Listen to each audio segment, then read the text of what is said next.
வலையூர் என்ற கிராமத்துல ஒரு மிகப்பெரிய அணைக்கட்டு ஒன்று இருக்கு. ஒரு நாள் திடீர்னு அந்த அணைக்கட்டுல அளவு கடந்த தண்ணீர் நிரம்பினதுனால அந்த அணைக்கட்டு விரிசல் விழுந்து உடஞ்சி போய் அதுல இருக்கிற தண்ணி எல்லாம் வெள்ளம் போல பாய்ச்சிக்கிட்டு வெளியே வருது. ஊருக்குள்ள வெள்ளம் போல தண்ணி வர்றத பார்த்த வலையூர் கிராமத்து மக்கள் எல்லாரும் பயந்துக்கிட்டு ஓடுறாங்க. என்னதான் வலையூர் கிராமத்து மக்கள் பாதி பேர் பாதுகாப்பான இடத்துக்கு போயிருந்தாலும் மீதி இருக்கிற பாதி கிராமத்து மக்கள் எல்லாரும் அந்த வெள்ளத்துல மாட்டிக்கிறாங்க. அப்ப அந்த வெள்ளத்துல மாட்டிக்கிட்ட ஒரு ஆள் தான் நம்மளுடைய வேலன் என்பவரும். அந்த வேலன் என்பவரும் எப்படியோ ஒரு வழியா அந்த வெள்ளத்துல இருந்து தப்பிச்சு ஒரு பாதுகாப்பான பாறை மேல வந்து நிக்கிறாரு. அப்ப யாரோ என்னை காப்பாத்துங்க காப்பாத்துங்கன்னு கத்துற சத்தம் வேலனோட காதுல போய் விழுது. அவரும் யாருடா அதுன்னு பாக்குறப்ப அங்க காதர் என்பவர் வெள்ளத்துல மாட்டிக்கிட்டு தவிச்சிட்டு இருக்கிறத பாக்குறாரு. இன்னொரு பக்கம் ஒரு தெருநாயும் அந்த வெள்ளத்துல மாட்டிக்கிட்டு கத்திக்கிட்டு இருக்கிறதையும் பாக்குறாரு.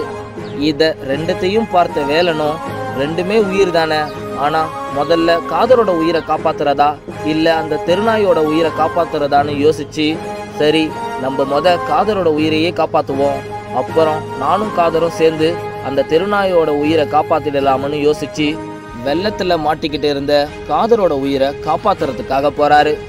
வேலனும் எப்படியோ ஒரு வழியா போராடி வெள்ளத்துல மாட்டிக்கிட்டு இருந்த காதரை காப்பாத்திடுறாரு. அப்ப வேலன் காதர் கிட்ட, காதர் நம்ம ரெண்டு பேரும் சேர்ந்து அந்த வெள்ளத்துல மாட்டிக்கிட்டு இருக்கிற தெருநாயை காப்பாத்திடலாமான்னு கேக்குறாரு. யோ, அவன் மனுஷன் உயிர் பிழைச்சதே பெரிய விஷயமா நினைக்கிறான், நீ என்னடானா தெருநாயை காப்பாத்த போலான்னு சொல்ற? தெருநாய் தானையா, செத்தா சாகட்டும் அப்படின்னு சொல்லிட்டு அந்த இடத்த விட்டு போறாரு. இத கேட்ட வேலனும், செக் போயும் இந்த ஆளுக்கு உதவி பண்ண பாரு, எங்கேயே அந்த தெருநாயோட உயிரையே காப்பாத்திருக்கலாம் போல, அதுவாச்சும் உதவின்னு கேட்டா செஞ்சிருக்கோம் அப்படின்னு யோசிச்சுக்கிட்டே அந்த தெருநாயை காப்பாத்துறதுக்காக ஓடுறாரு. இன்னொரு பக்கம் காதரும் தன்னுடைய மகனுக்கும் அம்மாவுக்கும் என்னாச்சுன்னு பயத்தோடையே போய் பார்க்கறாரு. அங்க காதரோட பையனும் காதரோட அம்மாவும் பத்திரமா இருக்கிறத பார்த்துட்டு, உங்களுக்கெல்லாம் ஒன்றும் ஆகலல்லம்மா அப்படின்னு பதட்டமா கேட்குறாரு.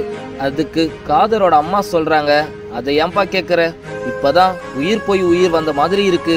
இதை கேட்ட காதரும், என்னம்மா சொல்றீங்க அப்படின்னு கேட்குறாரு.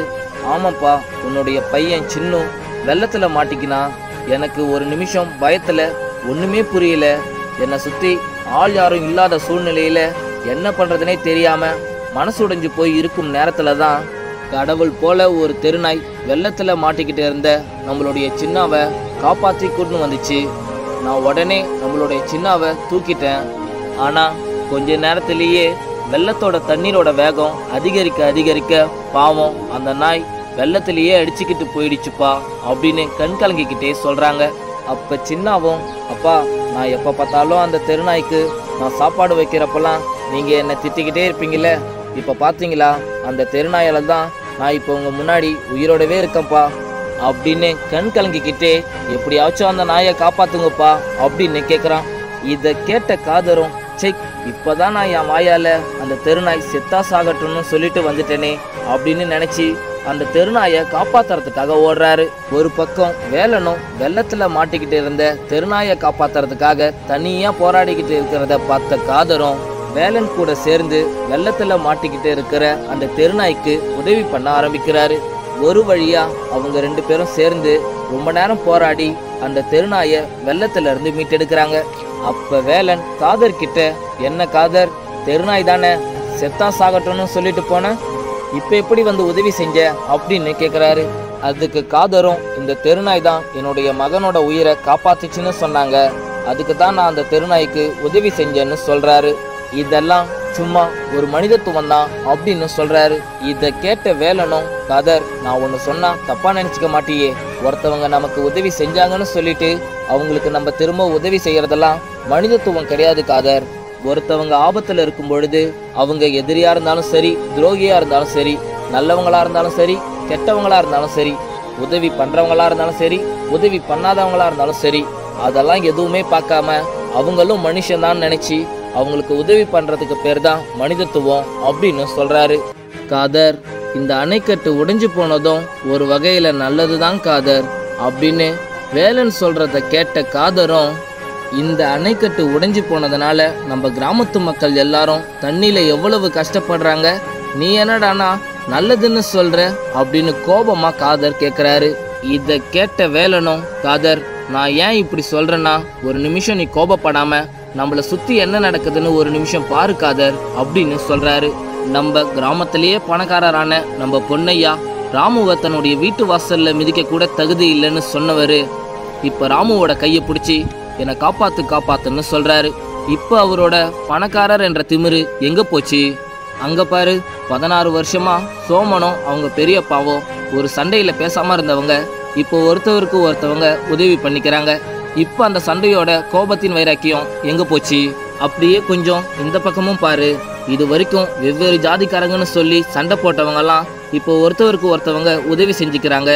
இப்ப அந்த ஜாதியோட வெறி எங்க போச்சு அப்படின்னு கேக்குறாரு. அப்படியே இன்னொரு பக்கம் பாரு, இத்தனை வருஷமா நான் வேற மதம் நீ வேற மதம்னு சொல்லி சண்டை போட்டவங்க இப்ப ஒருத்தருக்கு ஒருத்தவர் உதவி பண்ணிக்கிறாங்க. இப்ப அந்த மதவெறி எங்க போச்சு? இப்படி நமக்குள்ள இருக்கிற பணவெறி, கோபத்தோட வைராக்கியம், ஜாதி வெறி, மதவெறி என்ற பூட்டால நம்மளுடைய மனசுக்குள்ள இருக்கிற மனிதத்துவம் என்ற குணத்தை பூட்டி வச்சிருக்கோம். இப்ப இந்த அணைக்கட்டு மட்டும் உடையல, இத்தனை வருஷமா நம்ம மனிதத்துவத்தை பூட்டி வச்சிருந்த ஜாதி வெறி, மதவெறி, பணத்திமிரு, கோபத்தின் வைராக்கியம் இது போன்ற எல்லா பூட்டையும் சேர்த்து தான் உடைச்சி வச்சிருக்கு. இருக்கிறது ஒரு வாழ்க்கை. அந்த ஒரு வாழ்க்கையில நம்ம வெவ்வேறு விதமா வெவ்வேறு வித காரணங்களுக்காக பிரிஞ்சு போயிருக்கோம். நம்ம என்னதான் வெவ்வேறு விதமா காரணங்களை காட்டி பிரிஞ்சிருந்தாலும் ஆபத்துன்னு வரும்பொழுது நம்ம எல்லாரும் மனுஷங்க தான்ன்றத நம்மளை செருப்பால் அடிச்ச மாதிரி இந்த அணைக்கட்டு நமக்கு புரிய வச்சிருக்கு. இருக்கிற இந்த ஒரு வாழ்க்கைய நம்ம வெவ்வேறு காரணங்களை காட்டி நம்ம பிரிஞ்சு இருக்காம நமக்குள்ள மனிதத்துவத்தை வளர்த்துக்கிட்டு ஒவ்வொருத்தவங்களுக்கும் உதவி செஞ்சுட்டு அன்பா வாழ்ந்துட்டு போலாம்ல அப்படின்னு சொல்றாரு. இப்ப நம்ம கிராமத்து மக்கள் எல்லாத்தையும் மறந்துட்டு ஒருத்தவங்களுக்கு ஒருத்தவங்க உதவி செஞ்சு இப்படி அன்பா இருக்கிறாங்கன்னா அதுக்கு காரணமே இந்த உடைஞ்சு போன அணைக்கட்டு தான் அப்படின்னு சொல்றாரு. இப்ப நம்ம அந்த உடைஞ்சு போன அணைக்கட்டுக்கு தான் நன்றி சொல்லணும் அப்படின்னு சொல்லி அவங்க எல்லாரும் அந்த உடைஞ்சு போன அணைக்கட்டுக்கு நன்றி சொல்றாங்க. இந்த குட்டி ஸ்டோரி பிடிச்சிருந்தா மறக்காம லைக் பண்ணுங்க, ஷேர் பண்ணுங்க, அப்படியே கமெண்ட் பண்ணுங்க. இந்த மாதிரி அருமையான கதைகளை கேட்க கௌதம் ஸ்டோரி சேனலையும் சப்ஸ்கிரைப் பண்ணிக்கோங்க.